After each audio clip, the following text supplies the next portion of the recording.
लखनऊ के एक अस्पताल यानी जफरी अस्पताल में पंचमी के एक दिन पहले दिन शुक्रवार को हुआ है ना, शुक्रवार को हुआ था जफरी अस्पताल में।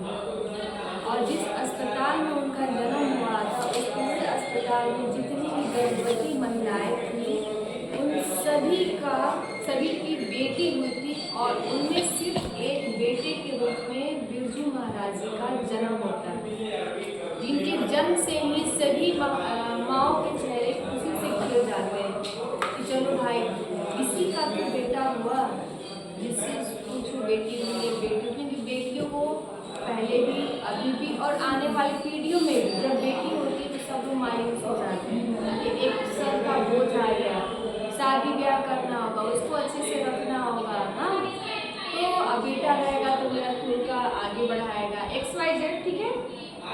तो जब ये बिरजू महाराज जी का जन्म हुआ तो जन्म लेते ही सभी के चेहरे खुशी से खिल गए, यानी सभी के दुख को हर ले, इसलिए इनका एक नाम दुख हरण है, यानी कि सभी के दुख को हर लिए।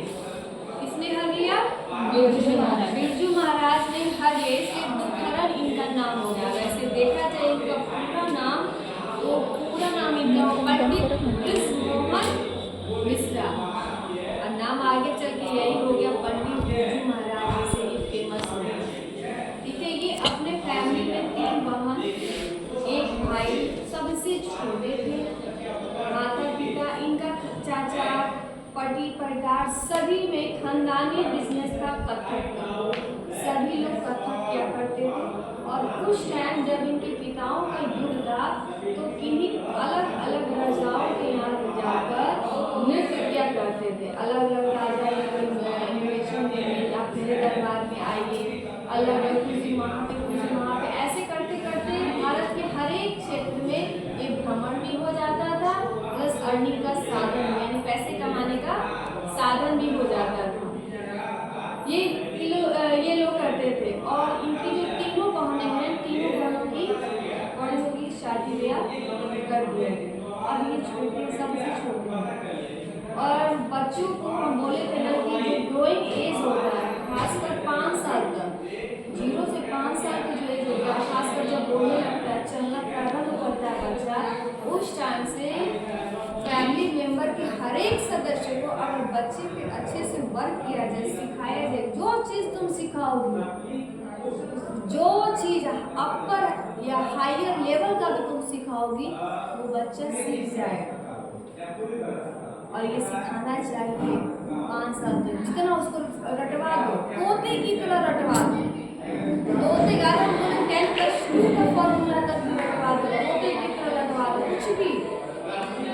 अगर तुम अभी मेहनत जो माँ बाप कर दे उस 5 साल के एज तक, 5 से 6 साल तक एज तक, वो बच्चा आगे तो कहाँ जाएगा कोई भी गारंटी। तुम तेजी से जैसे जैसे क्लास वाइज जाएगा उसको उसके लिए जिस लक्ष्य को निर्धारित करेगा वो लक्ष्य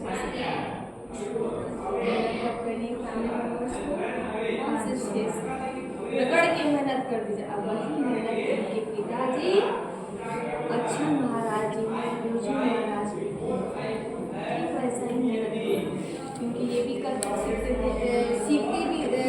सिखाते भी थे और करते भी थे, ठीक है। टीचर्स भी थे कथक के और दरबार में जाके नृत्य भी किया करते थे। बट वो बिरजू महाराज जब चलना प्रारंभ किए, 1.5 साल के 1.5 या 2 साल के, तभी से उनको सिखाना प्रारंभ किए। और बच्चे का बॉडी जो होता है अंडर एज फ्लैक्सिबल होता है, वो हो जाता है, कपड़ की तरह होता है, जिधर देखो तेरे लगता है जिधर ऐसे मारो ऐसे मतलब फ्लैक्सिबल होता है। और डांस वगैरह करोगी और तुम भी करोगी तो सबका बॉडी फ्लैक्सिबल हो जाता है, जिस तरह से मूव करना चाहोगे हर से मूव हो जाएगा।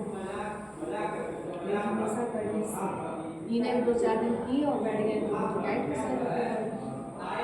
फ्लैक्सिबल होगा, तो वो करते थे और सीखते थे, उसी चाहते थे अच्छा महाराज मेरा बेटा मुझसे भी आगे हम जो सीखे इससे भी आगे से अपना भविष्य अच्छा करके जो भविष्य करें, तो उनको सिखाते थे। और कभी कभी ऐसा होता था कि अलग अलग राजा महाराजाओं के यहाँ के दरबार में जब नृत्य करने जाते थे तो कभी कभी वहाँ स्टे भी करना होता था, हफ्ता 10 दिन रहना होता था। तो जब इनको पता होता था कि मुझे इस दरबार में इतने दिन लगेंगे, तो अपने बेटे को जो वो कथक सिखला रहे थे तो अपने बच्चों को सिखला दे। पापा का बात तो मानेंगे, पापा और माँ का कोई बच्चा मानेगा। तो एक हफ्ता जितने दिन के लिए वो घर से जा रहे हैं उतने दिन का वो होमवर्क देकर जाएंगे अपने बेटे को। तुमको ये करके रखना है जब तक मैं आता हूँ। और दूसरी तरह वैसे 7 दिन अच्छे चल रहे हैं। एकदम पहले ही बोले थे, उसी दिन बोले थे बड़ी बोले वाले चंचल से एकदम स्मार्ट बोले थे ना, उसे बताए थे। तो जाएंगे तो हफ्ता दिन का मान लो 10 दिन का कोई वर्क देके गया है तो 6 दिन में समाप्त होगी। 6 दिन में मान लो 10 दिन का पापा अक्षर महाराज काम देके गए काम तो 6 दिन में समाप्त कर गए। जो 4 दिन है उसका रिहर्सल करते थे और माँ को यहाँ सामने बैठा दिया करते थे। माँ तुम यहाँ बैठो अम्मा जी को और मैं तुम्हारे सामने नृत्य करता हूँ। मैं क्या मैं पापा जी कैसा नृत्य करता हूँ, क्या गलती तुम्हारा में एकदम फेयरली काम करती थी। जहाँ बच्चा गलत करेगा वो बताएंगे ही ना कि माँ है तो हम छुपा ले बच्चे करके, छुपाएंगे तो उसका विकास नहीं होगा, उसको अपनी गलती का एहसास नहीं होगा कि हम कहाँ गलती की है। हम तुम लोग को नहीं टोकेंगे नहीं बोलेंगे तो तुम लोग लगेगा हम जो करते हैं वो सही करते हैं, हम जो करते हैं वो सही करें। टोकना और डांटना भी एक पढ़ाई का हिस्सा होता है। तुमको पता कैसे चलेगा कि तुम सही हो तो सही का भी टैग कौन लगाएगा। हाँ तुम सही लिखी हो, गलत हो तो गलत का भी टैग, गलत पे भी लगाना चाहिए और सही पर भी लगाना चाहिए। गलत हो तो तुम अपने आप को सुधार करोगी, सही हो तो और इम्प्रूवमेंट करोगी, तुम और अच्छे से लिखेंगे। सही है ना। तो वो करते थे और माँ भी एकदम फेयरली उससे बताती थी। और जैसे पिताजी आते थे पहले कहते मेरा होमवर्क कंप्लीट हुआ बिरजू, जी पिताजी सारा चीज कर करके दिखवाएंगे। ऐसे ही इनका एक धीरे धीरे करते गया। और ना पिताजी भी सख्त थे, ये ना कि हमारा बेटा है तो थक गए, नहीं कहेंगे थोड़ा सा माँ इस मामले में थोड़ा सा वो सपोर्ट करती थी। बताएंगे ऐसे रिहर्सल करने के लिए दे देंगे तुमको बेटा इसमें कथक, सभी डांस में कथक सबसे हेवी मतलब कहें तो भारी है, मतलब सीखने में कठिनाई होती है।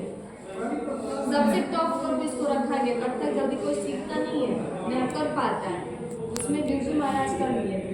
तो जब ये करते थे तो जब ये छोटे थे, एक तो छोटे बच्चे क्योंकि हम बोले थे 9 साल की एज में इनकी पिताजी चल रहा है तो 5 साल के पहले ही जब उनको डांस करने देते थे डांस थक जाएगा, पसीने से पूरा कर हो जाएगा, लेकिन थोड़ा सा कहेंगे नहीं इतने घंटे बोले, इतने घंटे तुमको यह डांस करना है, तुमको रुकना नहीं है। थोड़ा पसीने से लपट हो रहा है पसीने से, लेकिन बोले माँ देख रही अरे छोटे मेरे बच्चे की जान लेंगे क्या, अरे पसीना थोड़ा सा रिलैक्स करने दीजिए। तब थोड़ा सा नहीं करने, अभी हम चाह रहे हैं इतना मेहनत करें कि आगे हमसे भी आगे जाए। अभी ये एज है वो जितना तुम मेहनत करना चाहोगी उसी का अनुरूप उसका बॉडी ढल जाएगा। जब काम करने की कैपेसिटी तुम्हारी बढ़ जाएगी, मान लो खाएंगे जब तुम्हारी पेट बढ़ ही जाएगा तो कोई दिक्कत थोड़ी होगा बना के खाना, पता तो चल जाएगा ना। किसी की कैपेसिटी भी इंटरेस्ट बढ़ाना चाहिए, काम को बढ़ाना होता है। चलो